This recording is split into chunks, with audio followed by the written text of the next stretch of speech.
Agora imagine a água. Não um lago tranquilo, um redemoinho, uma correnteza que você não escolheu, que apareceu enquanto você nadava e começou a te puxar para baixo, em espiral, para onde você não quer ir. As ondinas vivem ali, seres das profundezas, das correntes ocultas, do que existe abaixo da superfície. Na tradição hermética, são descritas como as mais sedutoras dos elementais, porque a água seduz antes de afogar. Ela convida, ela abraça, e só depois você percebe que está sendo puxado para baixo. O homem que tem medo da água, dizia Levi, nunca reinará sobre as ondinas. Mas qual é a água que te afoga? É a emoção que aparece sem aviso e muda a cor de tudo. O ciúme que distorce o que você vê. A tristeza que torna o mundo menor. O apego que te prende a algo que já foi. E a correnteza do tempo continua puxando, mas você não larga. São os segredos obscuros que guardamos nas camadas mais fundas do inconsciente. Aquelas histórias que nunca contamos a ninguém, nem a nós mesmos. A água é o elemento do inconsciente. E o inconsciente tem exatamente o comportamento de um redemoinho. Opera em espiral, puxa de baixo, e é mais forte do que qualquer decisão tomada na superfície. A prova de água não é atravessar um rio em corredeira. É a próxima vez que uma emoção pesada aparecer, e você, em vez de se afogar nela ou de fugir para a margem, conseguir mergulhar. Consciente, sem se dissolver, sabendo que você não é a correnteza. Isso é dominar as ondinas. Agora sinta o chão sob os pés, a solidez, a resistência, o peso, a terra que não se move, que está ali há milhões de anos, que existirá por milhões mais. Os gnomos vivem ali, guardiões do subterrâneo, das raízes, do que está enterrado. Na tradição hermética, são os elementais mais lentos, porque a terra não se move depressa. Ela acumula, ela guarda, ela conserva. E é exatamente aí que está o problema.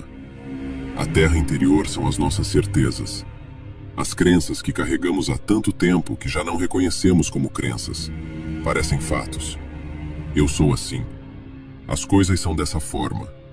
Isso nunca vai mudar. Não sou capaz. São raízes tão fundas que você não as vê mais. Só sente que não consegue se mover. Enquanto podemos sentir vertigem, dizia Levi, é preciso deixarmos em paz os gnomos. A vertigem da terra não é física. É a vertigem de questionar uma certeza que sustentou sua identidade por anos.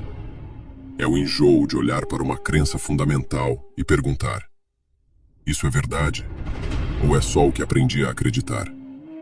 A prova de terra não é subir uma montanha durante uma tempestade.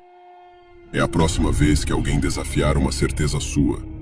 E você, em vez de se fechar ou atacar, conseguir ficar parado no tremor, ouvindo, sem desmoronar, sem se petrificar. Isso é dominar os gnomos. E então chegamos ao quarto elemento, o mais leve, o mais invisível, o mais difícil de segurar, o ar. As sílfides são os espíritos do ar, os mais esquivos de todos os elementais, levíssimas, inapreensíveis. Você não pode segurar uma sílfide, não pode aprisioná-la. Ela escapa antes que sua mão se feche. Na tradição hermética, o ar governa a mente, o pensamento, a palavra antes de ser falada, a ideia antes de se tornar ação. E é aqui que tudo muda. Porque o ar não é apenas mais um dos quatro. O ar é o elemento que alimenta todos os outros. Pense por um momento. O fogo das salamandras, a raiva, o desejo incontrolado, começa onde? Num pensamento. Numa interpretação do que aconteceu. Numa narrativa que a mente construiu em frações de segundo, antes que você percebesse. A água das ondinas, a emoção que te afoga, o ciúme, o apego, começa onde?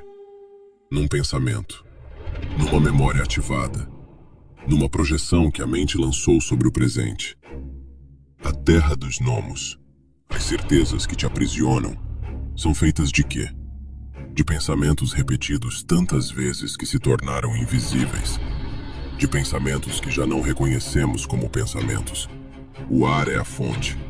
E a fonte tem um nome que Krishnamurti passou décadas tentando que enxergássemos, sem nos assustarmos com o que veríamos. O pensamento. Krishnamurti escreveu: o pensamento é a resposta da memória. É sempre velho, mesmo quando parece novo. Ele só pode reconhecer o que já vivenciou. Não pode encontrar o que ainda não conhece. E o pensamento tem um centro, um ponto de onde tudo irradia. Um ponto que Krishnamurti chamou pelo único nome que realmente importa aqui: o eu, o ego. O ego que interpreta o mundo através do filtro do que já sabe. O ego que reage antes de perceber que está reagindo. O ego que cria a raiva antes do fogo, o afogamento antes da água, a prisão antes da terra. Dominar o ar não é parar de pensar. É perceber que você não é o pensamento. É o salto entre ser arrastado pelo vento e perceber que você é o céu dentro do qual o vento sopra. E aqui está a chave que Levi não disse diretamente, mas que estava escondida no próprio texto o tempo todo. As 4 provas não são em sequência, são em profundidade.